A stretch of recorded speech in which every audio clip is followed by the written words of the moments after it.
अस्सलाम वालेकुम साजिद अली। वालेकुम अस्सलाम। की हाल चाल है तेरा? ठीक ठाक। किवें किवें आ जाया मना? मैं कई दोस्तों ने विखाया ये भाई बड़े चैलेंज करते ने। अच्छा ट्रैक्टर नु बुझा लेने हैं। आहो आज मैं अकेला जन ट्रैक्टर नु बुझासा। ट्रैक्टर केड़ा है जी?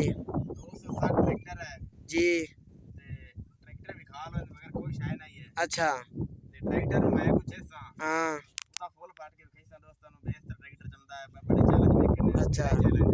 मसलन जमीन वालो टायर पाट लिसे। हां मैं जमीन का टायर फाड़ लेसा। चलो ट्रैक्टर चलदा है।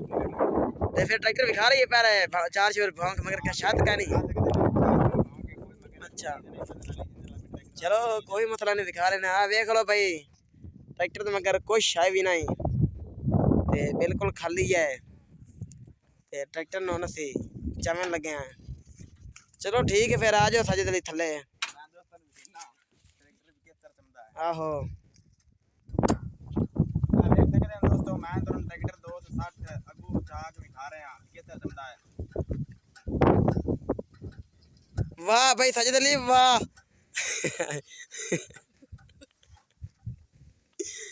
दोस्तों ट्रैक्टर 60 चौंगे लाए भी दोस्तों नारा मारिए पाकिस्तान जिंदाबाद।